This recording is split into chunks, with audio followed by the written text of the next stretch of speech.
Isang Chinese national at isang Pilipina na iligtas ng PNP Calaca at ng isang concerned citizen kamakailan ng buwan ng Setyembre 2024. Ayon sa report ng pulisya, isang tawag mula sa isang concerned citizen at ito iniulat sa kanila ng isang nagbabantay sa animal checkpoint ng malapit sa boundary ng Barangay Tamayo, Calaca City at ng Jokno Highway, Barangay San Gregorio, Laurel, Batangas. Como ang pinakamalapit na police station ay ang Calaca, kaya dito inireport ng concerned citizen na alias Ed at ito iniresponda naman ng duty ng Calaca Police. Napag-alaman na mayroong umanong dalawang tao na natagpuan sa nasabing lugar na nagpapakilalang mga biktima umano ng kidnapping mula sa kanilang tirahan sa Parañaque City, nang hindi pa nakikilalang mga lalaki na nakasakay sa isang kulay silver na sasakyan, kung kaya't ito'y palaisipan pa kung paano ito nakarating dito at kung sino ang salarin.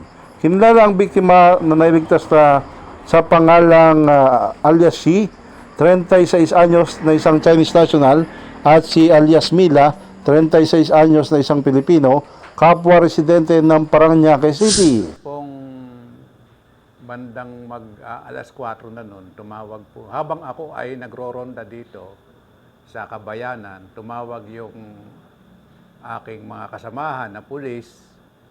Meron po tayong animal checkpoint sa Barangay Tamayo. Meron daw pong dalawang tao na di umano ay, ayon sa kanila, ay biktima sila ng kidnapping na napapunta po roon. Kaya agad po kaming nagtungo sa lugar na yon para alamin. Kasunod po noon ay nagpakalat din po kami sa tulong na po ng Batangas PPO sa Operation Center ng Dragnet Operation. Matapos po naming malaman na ang mga nakidnap ay isinakay sa kulay gray na sasakyan na Vios. Kaya agad po tayo nagpa-Dragnet Operation.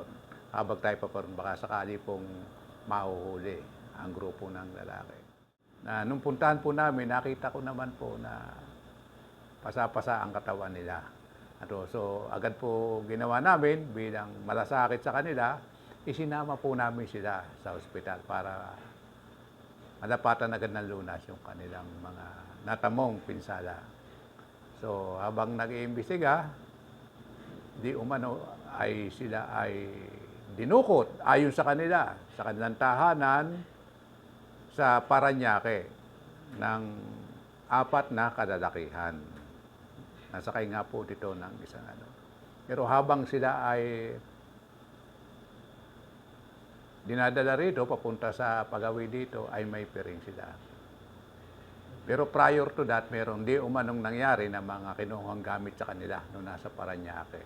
Ano po, sinaktan pa sila, may nakuhang pera, cellphone, and ibang gadget. So doon pa man po, ayon sa kanila, sila ay ibinaba sa San Gregorio Laurel. Pero dala na rin po ng pagsisilbi ng Pulis Calaca, dinala sa amin, umakto po agad ang Pulis Calaca para maibigay ang tamang serbisyo para sa kanila.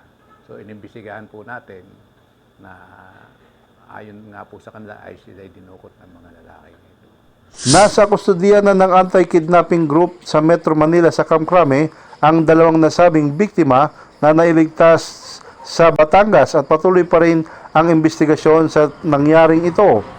Tumanggi naman ang nakakitang concerned citizen na magpa-unlock ng interview sa media. So pagkatapos po ng proseso, sa gabay po ng ating provincial director, ibinalik po natin sila sa pangangalaga ng AKG o Anti-Kidnapping Group sa Kamkrame.